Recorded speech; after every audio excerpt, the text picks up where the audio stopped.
जानिए हर सच की कहानी दिनेश ठक्कर की जुबान आपके अपने नेशनल न्यूज इंडिया पर। तो इस खबर को लेकर आप लोगों की क्या राय है? आप लोग भी वीडियो के कमेंट बॉक्स में जाकर आप लोग भी अपनी राय अवश्य रखिएगा, क्योंकि कल यानी कि 8 दिसंबर को लड़की के पिताजी ने जो सुप्रीम कोर्ट में जो अर्जी दायर की है कि संत आसाराम जी बापू को मेडिकल ग्राउंड पर 6 महीने की जो अंतरिम जमानत मिली हुई है उसको खारिज किया जाए। और लड़की के पिताजी ने मीडिया में आकर कुछ आरोप लगाए संत आसाराम जी बापू के खिलाफ। उनका ये कहना है कि संत आसाराम जी बापू का इलाज उपचार जोधपुर जेल के अंदर ही हो सकता है और कैदियों का होता है, तो इनका क्यों नहीं हो सकता? अगर इसे कोई बीमारी है तो अपनी वहाँ जेल में डॉक्टर हैं, हॉस्पिटल है, वहाँ इलाज कराए। और भी तो मरीज़ बीमार होते हैं, और भी तो कई कैदी बीमार होते हैं, वो सब वहाँ इलाज कराते हैं। जोधपुर एम्स हॉस्पिटल की रिपोर्ट ये बताती है कि संत आसाराम जी बापू की ऐसी सिचुएशन नहीं है कि वो जेल के अंदर रह पाए।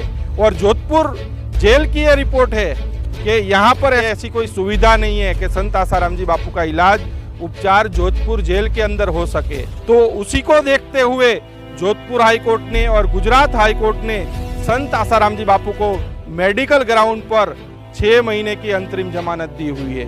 और उन्होंने एक आरोप लगाया कि गवाहों पर गोली चलवाई जाती है, करा देता था, गोली मरवा देता था। तो अभी थोड़े दिन पहले ही उनका जो मुख्य गवाह रहा है महेंद्र चावला, जिनकी वो बात कर रहे हैं, अभी थोड़े दिन पहले ही पानीपत कोर्ट में महेंद्र चावला झूठा साबित हुआ। महेंद्र चावला का ये कहना था कि मेरे ऊपर जो गोली चली थी, मेरे ऊपर जो हमला हुआ था, संत आसाराम जी बापू के इशारे पर हुआ था। लेकिन पानीपत कोर्ट में ये साबित हो गया कि इसमें संत आसाराम जी बापू का कोई भी रोल नहीं था, कोई भी लेना देना नहीं था, संत आसाराम जी बापू का इसमें कोई हाथ नहीं था। क्योंकि यही महेंद्र चावला जोधपुर केस में भी मुख्य गवाह है, अहमदाबाद केस में भी मुख्य गवाह है, और नारायण साईं जी के सूरत केस में भी ये महेंद्र चावला मुख्य गवाह रहा है। तो ये मुख्य गवाह इनका झूठा साबित हुआ, यानी कि लड़की के पिताजी ने जो ये आरोप लगाया है गोली चलवाने वाली बात, वो उनकी झूठी साबित हुई। फिर दूसरा एक आरोप लगाया उन्होंने कि सुरेशानंद जी को गायब करवा दिया, भोलानंद को गायब करवा दिया। देता था, गोली मरवा देता था, अब गायब कर देता है। सुरेशानंद को गायब कर रखा है इसने, भोलानंद को गायब कर रखा। अरे सुरेशानंद जी अभी 2025 यही साल के अंदर सुरेशानंद जी 2 बार उज्जैन आश्रम में आ चुके हैं।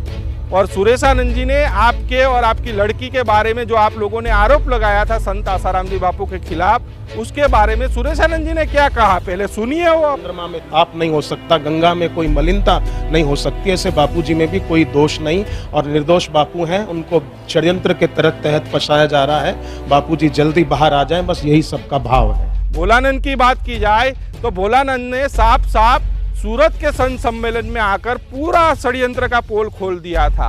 और उसके बाद जब प्रेस कॉन्फ्रेंस हुई थी तो मीडिया के सामने भी भोलानंद ने पूरी पोल पट्टी खोल दी थी कि किस तरह से इन लोगों ने पैसों के लालच देकर उनको बहलाया फुसलाया था।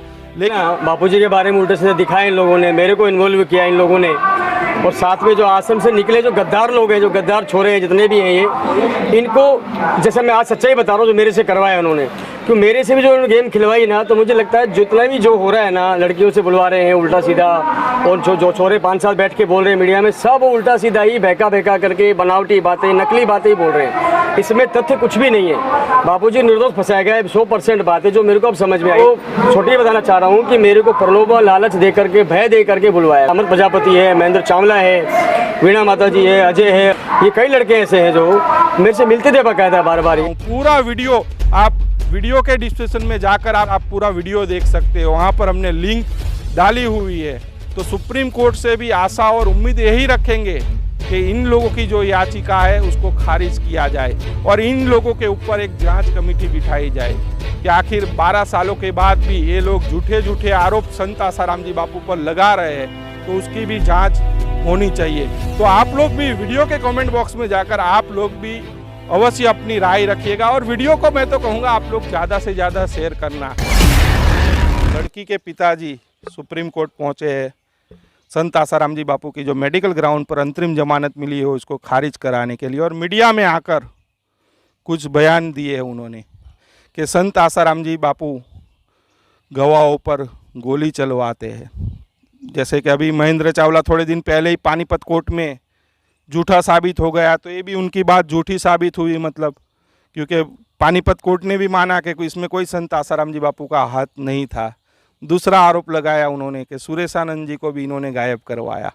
थोड़े महीने पहले ही सुरेशानंद जी 2 बार उज्जैन आश्रम में आकर गए, और जो लड़की के पिताजी आरोप लगा रहे और कि भोलानंद जी का उन्होंने नाम लिया, तो भोलानंद ने भी पूरी पोल पट्टी इन लोगों की खोल के रख दी थी। ये आरोप लगा नहीं रहे, आरोप लगवाए जा रहे हैं, और ये उनके द्वारा लगवाए जा रहे हैं जिन्होंने करोड़ों रुपया बापूजी को फंसाने में अपना खर्च किया है, और आज वो पैसा जितना पानी तरह बहाया था वो सब डूब गया है। और उसका इसी वजह से फिर से दोबारा उसको फंडिंग करके लड़की के बाप को और मीडिया को फंडिंग करके फिर से उसको उछालने की कोशिश की जा रही है, और उसके द्वारा बयान दिलवाए जा रहे हैं और केस द्वारा एप्लीकेशन दी गई है। जबकि वास्तव में देखा जाए, इलाज वाली बात अगर बोलते हैं तो इलाज जेल के अंदर कोई भी बापू का इलाज नहीं हो सकता है, क्योंकि उनके पास कितनी बीमारियां, और उसके बाद हार्ट अटैक भी कई बार पड़ चुके हैं, जबकि जेलर ने भी हाथ खड़े कर दिए थे कि मैं यहाँ इलाज इनका नहीं हो सकता है। तो इन्हीं सब बेसों को देखते हुए और इतनी उम्र को देखते हुए और जोधपुर एम्स हॉस्पिटल की रिपोर्ट जो लगी उसके आधार पर ये सब उनको बेल मिली है। ऐसे बेल नहीं दे दी है, बेल दी आधार पे दी है, और अस्पताल जो के उस पर दी है, तो आज बेल उस पर है। क्योंकि बाहर का उनका वातावरण अब वहाँ नहीं उतना सूट करता, इतनी उम्र में नहीं सूट करता है। अब यहाँ का इलाज भी है, वातावरण भी मिले है, तो उसमें खुला वातावरण मिलने से उनकी थोड़ी स्वस्थता, शरीर में स्वस्थता महसूस हो रही है, इस वजह से उनको बेल मिली है। पहली कारण तो उनका ये हो गया। और दूसरा कारण जो है, अब जैसे सुरेशानंद जी वाली बात बोली गई, अब सुरेशानंद या भोलानंद की, तो इनके लिए तो आप पुराना क्लिप उठाकर देखिए। भोलानंद को इन्हीं लोगों ने किडनैप करके और उसको मीडिया के द्वारा 500 के नोट दिखा करके और बयान दिलवाने की कोशिश की। तो उसने खुद बोला है, मैं नहीं बोला, भोलानंद ने बोला, उसकी क्लिप उठा के देखिए कि किस प्रकार से उसको ब्लैकमेल किया गया। और उसने खुद बयान दिया है कि इन लोगों ने सब मेरे साथ फ्रॉड किया, और सारी सच्चाई उसने सब यहाँ संत सम्मेलन में आकर के सूरत में उसने रखी है। वो क्लिप उठा करके आप देखिए जा करके। और सुरेशानंद जी का वो आरोप लगा रहे हैं। सुरेशानंद जी रह गया, अब उनके ऊपर तुम जीजू भाई, इसके मतलब ये सिद्ध होते हैं कि तुम सब लोग आश्रम के पहले समर्थन में थे, और फंडिंग होने की वजह से किन्हीं कारणों से तुमको तोड़ा गया, और तोड़ करके ये सब पूरा केस बनाकर बापू को फंसाया गया है। जबकि सुरेशानंद 2 बार उज्जैन आश्रम में आ चुके हैं, या खुले हैं, वो तो कोई उनका कोई कौन कहता उनको। सुरेशानंद जी ने तो खुद बयान है सुरेशानंद जी का कि जो भी आरोप लग रहे हैं उसमें जरा भी सच्चाई नहीं है, मतलब वो खुद बोल रहे हैं। और फिर दूसरी बात भी, दिल्ली का सम्मेलन भी आ रहा था, उसमें बोले थे। अब क्योंकि ये लोग चाहते थे अगर वो आज यहाँ होते तो उनको भी तुम लोग जेल में डलवा देते, वो आज वो बच गए, तो इसलिए आश्रम वालों पर, बापू पर झूठा आरोप लगाना शुरू कर दिया तुमने, है? तो ये तो इनकी मानसिकता है। और तीसरी बात अगर रह गई है कि महेंद्र चावला वाली बात, तो वहाँ से अगर कोई हमला अगर हुआ होता तो क्या वहाँ की अदालत बापू को छोड़ती? उनका ऐसा कहना है कि हमारे मुख्य गवाहों पर हमला हो रहा है, गोली चलवाए रहे। अभी तो मतलब जो गोली लगने वाला आदमी तुम्हारा कोर्ट के अंदर झूठा साबित हो गया। वहाँ से बाइज्जत बापू और सब बरी हो गए हैं, 4 लोग बरी हुए हैं। और खुद अपने आप गिरेबान में झांक करके देखो कि मैं कहाँ हूँ, क्या कर रहा हूँ। अब उनकी फंडिंग का करोड़ों अरबों रुपया उनका बर्बाद हो चुका है, उसमें नतीजा कुछ नहीं निकला है। सब चाहे फंडिंग जो है ईसाई मिशनरियों द्वारा भी हुई हो, या फंडिंग बड़ी बड़ी कंपनियों द्वारा, जिन्होंने जो बापू जिसका आयुर्वेदिक का प्रचार करते थे, नशा मुक्ति का करते थे, और इधर जो वैलेंटाइन डे वाला चल रहा था, इन सबको बापू ने ख़त्म किया है। अब वो उनको चुभ रहे हैं, करोड़ों रुपये तो हमारे चला गया।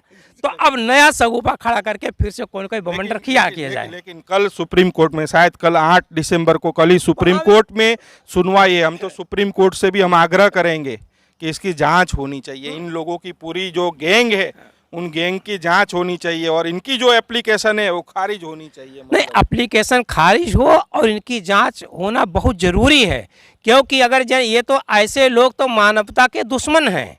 अगर इनकी जांच नहीं होती, इनके खिलाफ कार्रवाई नहीं होती, तो इसके मतलब फिर ये हो जाता है कि सभ्य समाज जो है कहाँ जाएगा। क्यों ऐसे लोग तो जो है कि वो तो समाज को गुमराह करेंगे और इस तरह से बमंडर खड़ा करके नई ब्लेम लगाएंगे। जबकि भाई सब कोर्ट का मामला चल रहा है, कोर्ट फैसला दे रही, कोर्ट अपना निर्णय सुना रही है, उसके बावजूद भी तुम झूठ बोल रहे हो। और वो ये बोल रहे हैं कि हमें डर लग रहा है। तो इसके पहले भी 3-3 महीने संत आसाराम जी बापू को जोधपुर हाईकोर्ट, गुजरात हाईकोर्ट ने 3-3 महीने की 2 बार और 1 महीने की 1 बार, यानी कि 7 महीना संत आसाराम जी बापू बाहर थे, कोई भी ऐसी घटना नहीं घटी, तब इनको डर नहीं लगा। लेकिन अब मेरे को लग रहा है कि उसका गवाह, मतलब जो मुख्य गवाह है महेंद्र चावला, कोर्ट में झूठा साबित हुआ। तो कहीं ना कहीं अब इन लोगों को डर सता रहा है कि जोधपुर में कहीं गवाह इनके झूठे साबित हुए। मेन कारण तो वही बन रहा है ना। अब एक जगह केस हारे हैं, अब इनको भय लग रहा है कि यहाँ भी मैं केस हार जाऊंगा, और केस हारेंगे तो ये भी भय लग रहा है कि मेरे ऊपर केस ना कहीं कर दिया जाए। इस भय भी, ये समझे भयग्रस्त हो रहे हैं कि मेरे ऊपर कहीं केस दायर न करें। भाई सीधी सच्चाई तो जब सामने आती है ना, तो दूध का दूध पानी पानी हो ही जाता है, और वो सामने अब जल्दी होने वाला है। ये भी, इसमें भी कोई दो राय नहीं है। वहाँ जैसे हो गया तैसे यहाँ भी हो जाएगा। अब यहाँ पर बात यही फंसती है, मैं आपको बार बार यही बोल रहा हूँ कि इनके पीछे जो करोड़ों रुपया खर्च करने वाला जो गैंग है, आज वो फड़फड़ा रहे हैं। जैसे किसी पक्षी की मौत नहीं जब आती है तो फड़फड़ाता है, आज इनकी वो स्थिति बन रही है, क्योंकि उनका फंडिंग का पैसा सब बर्बाद हो चुका है। और बापू आज वही, जैसे पहले दूध की तरह क्लियर थे, आज वही आज वैसे भी दूध तरह क्लियर है। सूर्य चमकता है, उसके बाद तुम थूका करो, उसके कोई फर्क पड़ने वाला नहीं है। वो तो वैसे प्रकाश दे रहा है और सारे जग को प्रकाशित कर रहा है। तो बापू हमारे सूर्य के समान है, और उनके ऊपर आँच आने वाली नहीं है। पर हाँ, जो तुमने जो शीशा लगा करके जो कागज़ जलाया है ना, आग का शीशा लगा करके जो कागज़ तुम जलाया हो, उसकी आँच से तो कागज़ तुम्हारा ही जला है, उनका कुछ नहीं होने वाला है। जानिए हर सच की कहानी दिनेश ठक्कर की जुबान, आपके अपने नेशनल न्यूज़ इंडिया पर।